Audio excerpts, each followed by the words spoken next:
Sir আমাদের বাচ্চাও তো কারো দিকে তাকাতো না, কেউ ডাকলে সাড়া দিত না, কিন্তু ও এখন আমি যদি বলি বাবু একে হাই বলো, এ নিজে থেকে বলে, বা রাস্তাঘাটে যদি বলি বাবু একে টাটা করো, তো ও নিজে থেকে টাটা করে। আমরা তো কিছুই করি না স্যার, আমরা ওর সাথে শুধু খেলি আর ওই ওর সঙ্গেই কানেকশনে থাকি, আমরা কিচ্ছুই করি না। স্পিচ ডিলে বা বিহেভিয়ার ইস্যুর জন্য অনেক প্রফেশনাল দেখিয়েছেন, হাজার হাজার টাকা খরচ করেছেন, কিন্তু কেউ কি শিখিয়েছে বাচ্চার মনের ভেতরে ঢুকবেন কিভাবে? থেরাপি তো চলছে, কিন্তু কেউ আপনাকে বলেনি বাচ্চার সাথে কানেক্ট হওয়ার আসল রহস্যটা কি। যদি বাচ্চার সাথে আপনার বন্ডিংই তৈরি না হয়, তবে সব চেষ্টাই বৃথা। বাচ্চার জগতে প্রবেশ করার সেই গোপন উপায় আর সঠিক নলেজ দিতেই আজকের এই আলোচনা।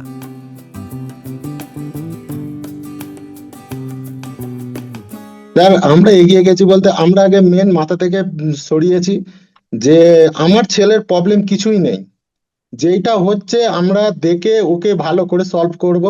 আমাদের মাথায় পুরো চিন্তা করে ওর সঙ্গে কানেক্টিং করার চেষ্টা করেছি, যেটা ওর সাথে কানেক্টিং করতেই দেখছি মানে যেই প্রবলেমগুলো মানে আমাদের মনে হচ্ছিল সেই প্রবলেমগুলো মানে পুরোপুরি সলভের দিকেই যাচ্ছে।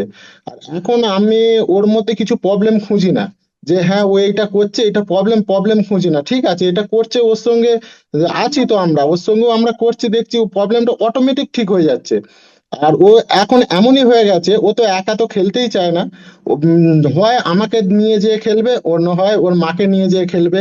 কিছু জিনিস ওর হাত থেকে হয়তো হারিয়ে গেছে, ও জানে এই জায়গাটায় আছে, ও আমার হাত ধরে টেনে নিয়ে যে যতক্ষণ না ওকে তুলে হাতে করে পুরো ঢুকিয়ে দেখিয়ে দেবে যে হ্যাঁ এই জিনিসটা আমার চাই। আমরা সেটা বুঝে গেছি এখন যে ও কি করতে বলতে চাইছে, চাইছে। কি বলতে চাইছে না চাইছে, আমরা পুরোপুরি ওর সঙ্গে মানে কানেক্টিং হয়ে আমরা বুঝে গেছি পুরো যে হ্যাঁ ও আমাদের সঙ্গে এইটা করতে চাইছে, হ্যাঁ আমাদের সঙ্গে এইটা চায়, আমাদের থেকে ও এই জিনিসটা চায়। হ্যাঁ আমরা একটু বেশি টাইম দিয়েছি ওকে, যে হ্যাঁ একটু টাইম বোঝার মানে জন্য। যতক্ষণ মানে খালি টাইম পাই আমরা ফালতু টাইম দিই না, ওর সঙ্গেই থাকি সবসময়। ও খেলছে, ওর সঙ্গেই আমরা খেলতে লেগে গেলাম, ও নিজে দেখছে আমাদের এসে অটোমেটিক ও নিজেই কানেক্টিং হয়ে যাচ্ছে, আমাদের কানেক্টিং এর দরকার নেই, ও নিজেই কানেক্টিং হয়ে যাচ্ছে। আরেকটা জিনিস স্যার, ও হচ্ছে কারোর সাথে খেলতো না, এখন ও দেখে দেখে তাদের সঙ্গে খেলতে চাইছে। আমরা নিয়ে যাই ওইখানে, আমরা বসি পার্কে, বসে বসে ওর সঙ্গে বলি বাবু খুব ভালো খেলছো তো তুমি, তুমি ওই দাদাকে দেখছো তো খুব ভালো লাগছে। ও তখন ওই দাদার কাছে যায়, যে ওর দাদার সাথে খেলার চেষ্টা করে, এটা ও করে। সুতরাং রীতি আপনাকে বলবো, আপনি এখান থেকে উত্তরটা পাবেন। আপনি কিন্তু সিস্টেমে এনাদের থেকে পুরনো, কিন্তু রাস্তা এনারা খুঁজে পেয়েছেন, আপনি এখনো পাননি। আপনিও পেয়ে যাবেন, আপনি আগের থেকে অনেক দূরে গিয়েছেন, কতটা গিয়েছেন আপনি নিজেই জানেন না। কি বুঝলেন? তাহলে আশা আছে, এটুকু বুঝতে পারছেন? এবং আপনার বাচ্চার কোথায় সে দাঁড়িয়ে আছে যদি আপনি বুঝতে পারেন, না যে কোনো অ্যাসেসমেন্টের কথা বলছি না, ওকে সলিউশন দিতে গেলে যা যা বুঝতে হবে সেটার সাপেক্ষে বলছি। যদি সেটা বোঝা যায় সেখানে কিন্তু সলিউশন দেওয়া যাবে।